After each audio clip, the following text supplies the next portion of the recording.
अस्सलाम वालेकुम नाज़रीन। प्रोग्राम तवाना पाकिस्तान शायकान के साथ में मैं हूं आपका मेज़बान डॉक्टर आमिर महमूद। नाज़रीन, आज हम लाड़काना शहर में बैठे हैं। बड़ा पुरसकून और ख़ूबसूरत शहर है, सकाफ़ती विरसे की दौलत से माला माल है। और आज हम जिस मौजू के ऊपर गुफ्तगू करने जा रहे हैं वो एक जल्दी बीमारी होती है जिसे हम फंगस कहते हैं या फंगल इन्फेक्शन कह देते हैं।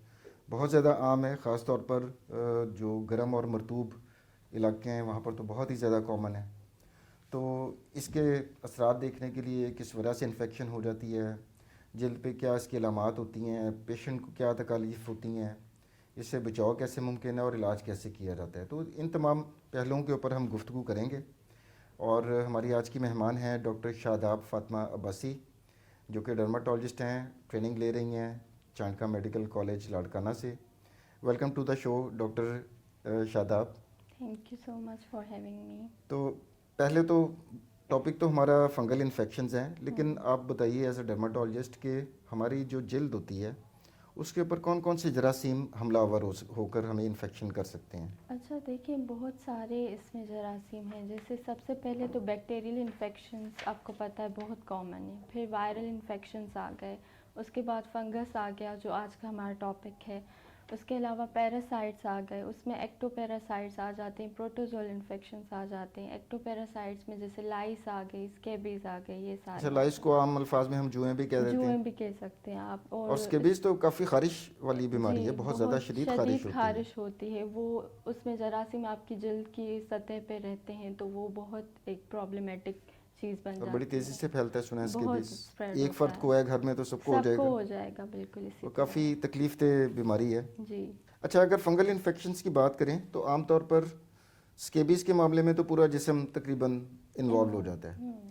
फंगल इन्फेक्शन आमतौर पर हमारी जल्द के कौन कौन से हिस्सों को मुतासर कर रही होती है। अच्छा, फंगल इन्फेक्शन का ये है कि फंगस को नरम नमी और जो गर्म जगह होती है वो पसंद होती है, वहाँ उसकी ग्रोथ ज़्यादा होती है। तो तो इसका जिस्म पे। मतलब है कि जिससे हमारे हाथ हैं जी। ये ज़रा ओपन एयर में रहते हैं, जी। तो यहाँ नमी भी ज़्यादा नहीं होगी, जी। उन जगहों पर फंगल इन्फेक्शन इतनी ज़्यादा नहीं होगी। नहीं होगा, हो सकता है पूरे जिस्म पे, कहीं भी बालों ओके। में, नाखूनों में, जिस्म के किसी हिस्से पे भी, पर ज़्यादा मुतासर वो जगह होती है जहाँ नमी रह जाती है। जैसे पाँव हम धोते हैं, उसको खुश्क नहीं करते आप, तो उधर या हो गर्मियों में जाती है, पसीना आ जाता है। पसीना आ जाता है। आपके अंडर आर्म्स हो गए, जो अंडर ब्रेस्ट एरिया है वो हो गए, फ्लेक्सर सरफेसेस जो स्किन के फोल्ड्स हैं, इनर थाइज हो गई, उन जगहों पे ज़्यादा कॉमन होता है जहाँ नमी रह जाती है। जहाँ नमी रह जाती है। हम्म।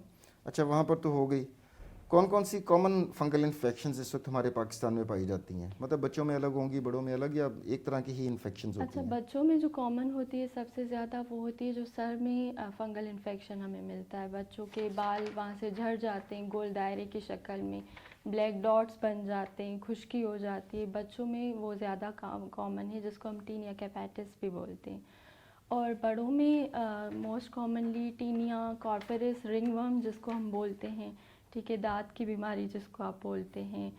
और उसके अलावा नाखूनों में जैसे हो गया फंगल इन्फेक्शन। दांत में भी मेरे ख्याल है वो रिंग से बन जाते हैं और ख़ास जगह से सिर्फ ये जल्द मुतासर होनी शुरू हो जाती है। जी जी, रिंगवर्म जो हो जाते जब लोकलाइज होते तो तब आप बोलते हैं उसको। और उसके अलावा आपका प्राइवेट पार्ट्स हो गए, वहाँ होती है, हाथ में हो सकती है, पाँव में हो सकती है, कहीं भी हो सकती है पूरी बॉडी पे आपको। अच्छा, अगर हम इसका एक मुवाजना करें तो फंगल इन्फेक्शन आपने बताया बैक्टीरिया की भी इन्फेक्ट करते हैं हमारी जल्द को, वायरस भी इस पर हमलावर होते हैं, तो इनमें तमीज़ किस तरह करते हैं कि ये फंगल इन्फेक्शन है, ये बैक्टीरियल है और ये वायरल है, या वो प्रोटोजोअल है। इसमें ये है कि जैसे फंगल इन्फेक्शन के अगर आप सिम्टम्स देखेंगे उसमें सीवियर इचिंग होती है, एक तो पेशेंट को खारिश बहुत होगी, बहुत ज़्यादा खारिश होगी, और गोल दायरे की सूरत में लियंस बनते हैं हमारी स्किन में। बाहर एक लाल कलर की रिंग बन जाती है, सेंट्रल अक्सर क्लियर होता है, फिर उस पर ड्राई स्केलिंग हो जाती है, खुश्की हो जाती है। अच्छा, दायरे से बनना शुरू हो जाती है। हाँ, दायरे से बनना और शुरू वो हो जो दायरे जाती का है। जो बाहर वाला हिस्सा है वो रिंग्स की शक्ल में होता है। हाँ। और वो सुर्खी माइल हो जाता है, लाल सा हो जाता बॉर्डर है, बन जाता है और अंदर वाली स्किन नॉर्मल टोन में हाँ, होती है। वो क्लियर होता है सेंटर। और दायरे के बाहर भी नॉर्मल होती है। दायरे के बाहर ये होता है कि जो आपका बॉर्डर बना हुआ होता है वो लाल हो जाता है, रेज बॉर्डर होता है थोड़ा सा। और उसके अलावा फंगस इन्फेक्शन का जो ऑनसेट है वो आहिस्ता आहिस्ता ग्रो होता है, फंगल इन्फेक्शन जो होता है आपका। उसके बरक्स आप बैक्टीरियल इन्फेक्शन देखें तो वो एक तो सडन ऑनसेट होता है उसका, जल्दी से होगा, ठीक है, तो उसका ट्रीटमेंट में भी इफ़ेक्ट हमें जल्दी मिल जाता है बनिस्बत फंगल इन्फेक्शन के। अच्छा, फंगल इसका मतलब है कि जो इन्फेक्शन फौरी तौर पर जाहिर हो जाए उसका इलाज भी जल्दी हो जाता है, बिल्कुल। और फंगल इन्फेक्शन चूँकि आहिस्ता आहिस्ता होती है हम्म। तो उसका इलाज भी आहिस्ता आहिस्ता होता है। असल में फंगल इन्फेक्शन का ये है कि ऑनसेट स्लो है, ठीक है, तो वो आहिस्ता आहिस्ता से ग्रो करता है, तो उसका जो ड्यूरेशन है वो कई हफ्तों से महीनों तक चलता है। बैक्टीरियल इन्फेक्शन का जो हम ट्रीटमेंट देते हैं तो मोस्टली 10 से 15 दिन में वो कवर हो जाता है। और हमेशा बैक्टीरियल इन्फेक्शन में आपको पीप से भरे दाने या इस तरह की चीज़ मिलेगी, फ़ीवर की एसोसिएशन मिलेगी, बुखार होता है पेशेंट्स को। और उसके बरक्स आप वायरल इन्फेक्शंस पे आ जाएँ तो उसमें पानी वाले दाने बनेंगे, जैसे हर्पीज़ में आप देखते हैं, उसमें भी फ़ीवर की एसोसिएशन होती है, उसमें हम सिम्प्टोमेटिक ट्रीटमेंट दे देते हैं, एंटीवायरल ड्रग्स दे देते हैं।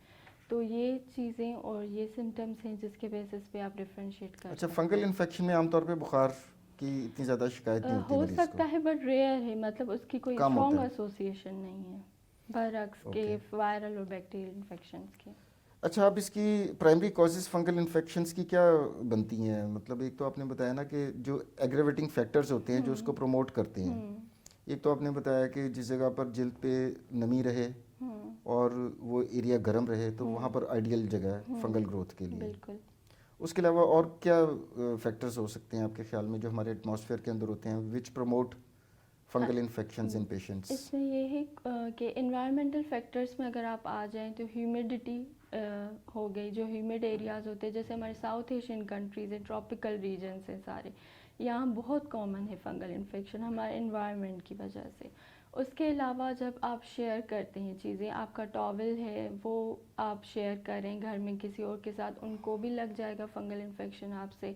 किसी को नाखूनों में है फंगल इन्फेक्शन, वो नेल कटर यूज़ करें, वही घर के दूसरे अफराद यूज़ कर सकते हैं, उससे स्प्रेड हो सकता है।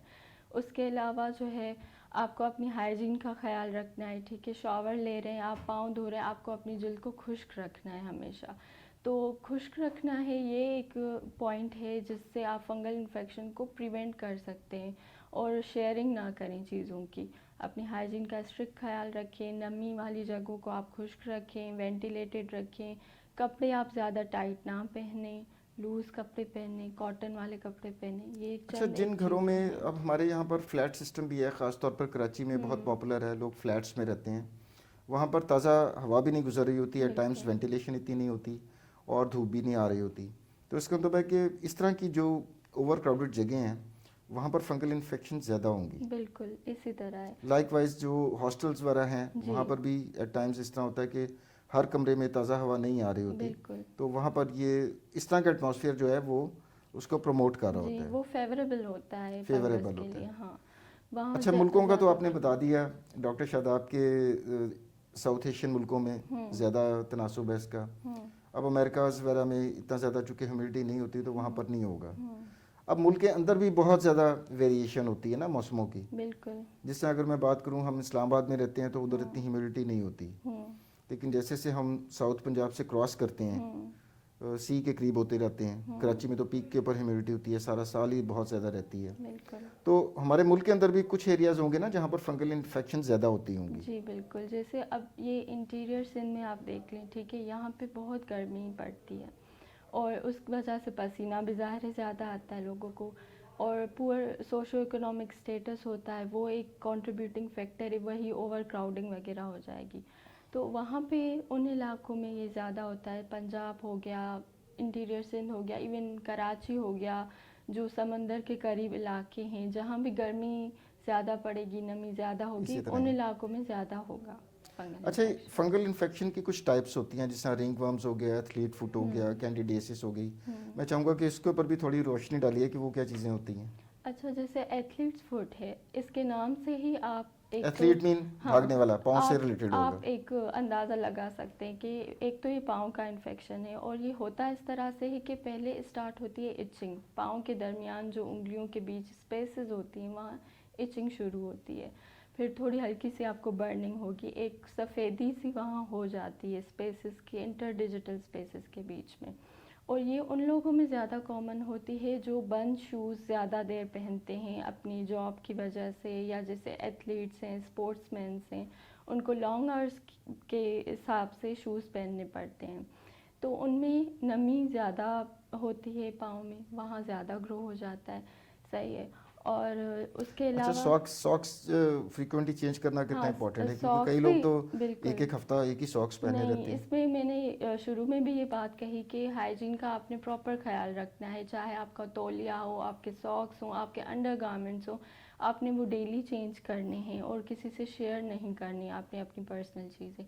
ये एक चीज़ है इसमें। इसका मतलब है कि ऐसे लोग जिनका ऑक्यूपेशन इस किस्म का है कि उनको हम्म हर वक्त शूज़ पहनने की ज़रूरत है, हम्म। उनको कम से कम जो हैं वो कुछ देर के लिए अपने शूज़ उतार भी देने चाहिए ताकि बिल्कुल ताज़ा हवा लगती रहे, बिल्कुल। और वेंटिलेशन सॉक्स रेगुलर जी, चेंज करें। फीट्स को वेंटिलेटेड रखिए, ऑन एंड ऑफ आप उतार दें, थोड़ा सा खुली चप्पलें पहन लें, और सॉक्स भी आप कॉटन के पहने तो बेटर है। अच्छा, ये बहुत इंपॉर्टेंट है क्योंकि आजकल पाकिस्तान में ना हम्म वो चाइना के जो सॉक्स आ रहे हैं ना, हम्म वो बड़ा सिंथेटिक एक तो हम्म, फाइबर होता है और उसमें एलर्जीज भी होती हैं, और बिल्कुल वो इतना ह्यूमिडिटी को एब्जॉर्ब भी नहीं करता। बिल्कुल। तो इट मीन्स कि कॉटन के सॉक्स जो है ना, वो आप कह रही हैं कि जी, बेहतर रहते हैं इसमें। प्रेफरेबल है। अंडरगारमेंट्स भी, सॉक्स भी आप कॉटन के पहनेंगे तो ये प्रेफरेबल है, वो नमी को भी जज़ब करती है क्योंकि कॉटन।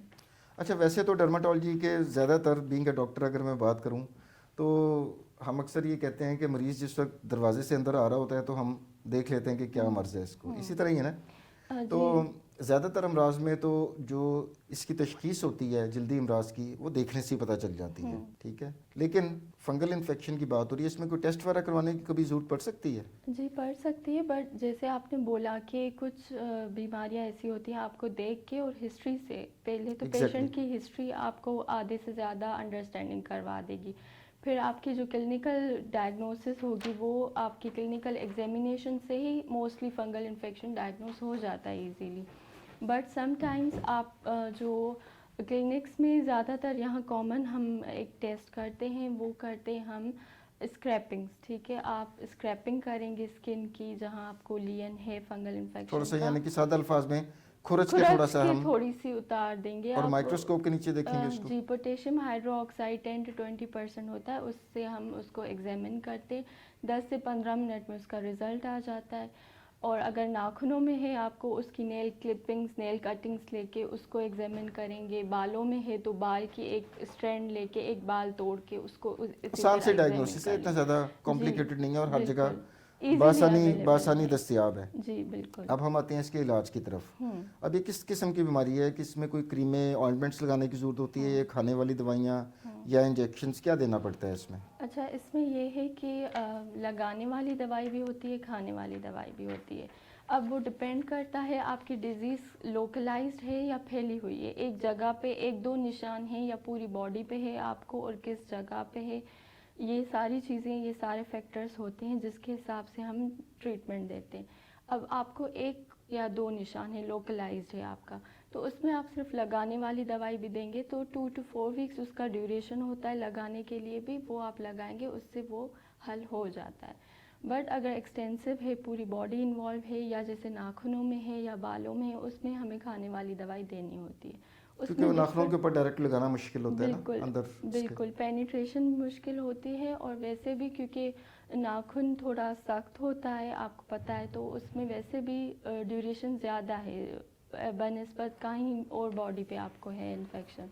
तो खाने वाली दवाई में भी डिफरेंट ऑप्शंस अवेलेबल हैं, फ्लूकोनाजोल हो गया हमारा, आइट्रोकोनाजोल हो गया, टर्बिनाफिन हो गया, ये कुछ ऑप्शंस अवेलेबल हैं, वो डॉक्टर आपका। इसका मतलब है काफ़ी मौसर अद्वियात हमारे पास है, बिल्कुल चाहे बिल्कुल वो क्रीम या ऑइंटमेंट हो या खाने बिल्कुल वाली हो। बिल्कुल इसी तरह। अच्छा, हमारे मुल्क में गुर्बत भी बहुत है, और जल्दी अमराज में कई लोग खुद से भी टोटके करते हैं, ठीक करने की कोशिश करते हैं, या खुद से ना भी करें तो किसी फार्मेसी पे जाके खुद से बताते हैं कि जी हमारी जल्द पे ये प्रॉब्लम है तो हमें कुछ दे दें। बिल्कुल और उमूमन देखने में आया, इवन हमारे बड़े शहरों में भी, मतलब इस्लामाबाद की अगर मैं बात करूं तो उधर भी अक्सर लोग मेडिकल स्टोर से दवाई ले लेते हैं, रावलपिंडी हो गया, कराची हो गया, बहुत ट्रेंड हमारे यहाँ आम है। तो उसमें एट टाइम्स वो स्टीरॉइड्स भी दे देती हैं।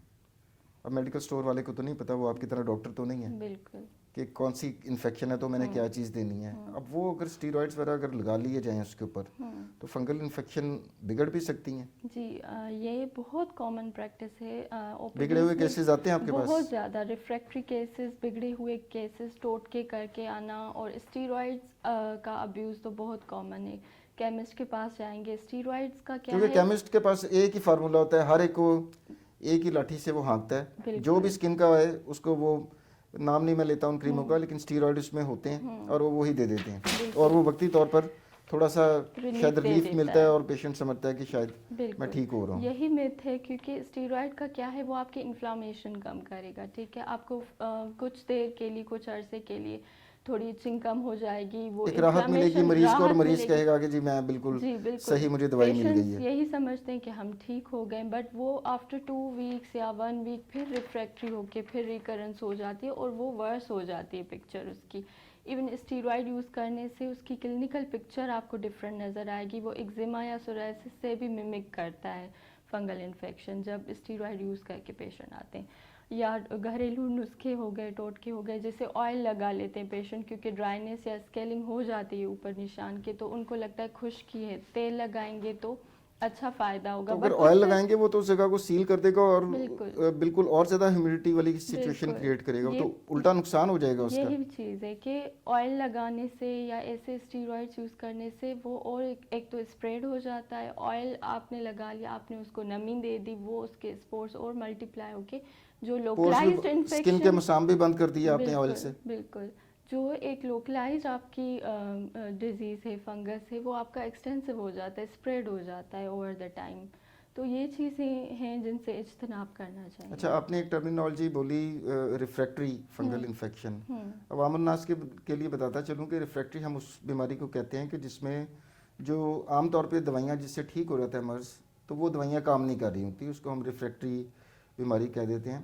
तो अगर इस तरह का केस हो गया है कि पेशेंट खुद से टोटके करके, खुद से मेडिकल स्टोर से दवाइयाँ लेकर तजर्बे करता रहा है और आपके पास आ गया है, अब जो दवाइयाँ काम करती हैं वो भी काम नहीं कर रही, तो कोई इसके लिए लेज़र ट्रीटमेंट वगैरह भी होता है कोई जदीद, कोई जिससे हम उसको मरीज़ को कुछ अच्छा, इलाज ये दे बहुत सकते हैं? आपका एक अच्छा क्वेश्चन है। लेज़र का ये रोल है कि लेज़र आपके स्किन पे कहीं भी अगर इन्फेक्शन है, फंगस, उसको वो इफ़ेक्टिव उसमें नहीं है। लेज़र सिर्फ इफ़ेक्टिव है जो नाखूनों में आपको फंगल इन्फेक्शन होता है, या उन पेशेंट्स में जिनको आप खाने वाली दवाई नहीं दे सकते, कंट्राइंडिकेशन से, जैसे CLD के पेशेंट्स हैं, लिवर डिजीज़ जिगर है जिनका उसको, काम नहीं कर ठीक रहा। है, उनको आप नहीं देंगे जब खाने वाली दवाई, तो एज अ अर्जेंटिव थेरेपी मींस आप उनको लगाने वाली दवाई भी साथ दे रहे हैं, साथ लेज़र भी दे रहे हैं, तो वो उसकी एब्जॉर्प्शन, पेनिट्रेशन दवाई की बेहतर बनाएगा आपके नाखूनों के उसमें। बाकी स्किन पे जो टीनिया कॉर्पोरिस हम बोलते हैं मेडिकल टर्म में, उसमें वो इफ़ेक्टिव नहीं है। बालों में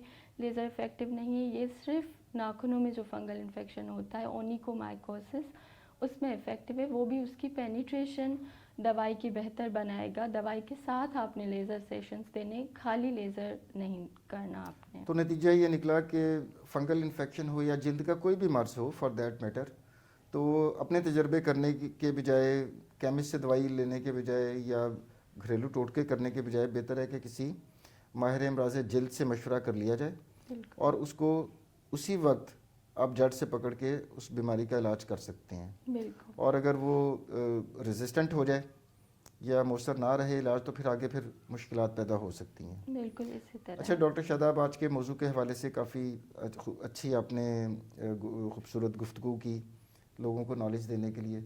तो मैं चाहूँगा कि इस मौजू की मुनासबत से फ़ंगल इन्फेक्शन के ऊपर जो व्यूअर्स हैं, अवाम उन्नास है, उनको आप क्या टेक होम मैसेज देना चाहेंगी? फंगल इन्फेक्शन के हिसाब से मैं यही रिक्वेस्ट करूँगी पब्लिक से कि पहले तो आप खुद से ट्रीटमेंट ना करें। आप हमेशा, आपको चाहे थोड़ा सा इन्फेक्शन है, चाहे बॉडी पे कितना भी है, आप अपने डॉक्टर से रुजू करें, क्योंकि काफ़ी बीमारियां एक दूसरे से मिमिक करती हैं। उसके अलावा जो है, आपने अपनी हाइजीन का बहुत ख्याल रखना है। आपने अपने कपड़े डेली बदलने हैं, आपने अपने तौलिया या पर्सनल चीज़ें किसी से शेयर नहीं करनी, खुद से कोई दवाई लेके केमिस्ट से यूज़ नहीं करनी। उससे जो चीज़ आपकी 2-4 हफ्तों में क्योर हो सकती है वो, और उसका ड्यूरेशन प्रोलॉन्ग हो जाता है, आपके पैसे ज़्यादा लगेंगे, आपका टाइम ज़्यादा लगेगा। सो बेहतर है कि आपको जैसे ही फील हो रहा है कि आपको भले ही चाहे एक निशान है या दो हैं, आप अपने डर्मेटोलॉजिस्ट से, नियर बाय डॉक्टर से रुजू करें, वो आपको जो बताएं और जितनी मुद्दत के लिए ट्रीटमेंट बताएं उतने अरसे तक आपने वो ट्रीटमेंट करना है। जी नाज़रीन, आपने डॉक्टर शादाब की गुफ्तगू सुनी। वो कहा जाता है ना जी, शेयरिंग इज़ केयरिंग। तो जल्दी अमराज के केस में sharing is not caring. Sharing जो है वो स्केयरिंग हो जाती है, बल्कि अमराज को फैला भी सकती है। तो आखिर में मैं डॉक्टर शादाब फ़ातिमा अब्बासी का शुक्रिया अदा करना चाहूँगा कि इस मौजू के ऊपर उन्होंने इतनी अच्छी मुफीद मालूमात इतने सादा तरीके से आप तक पहुँचाई। अगले प्रोग्राम तक के लिए डॉक्टर आमिर को इजाज़त दीजिए। अल्लाह हाफ़िज़।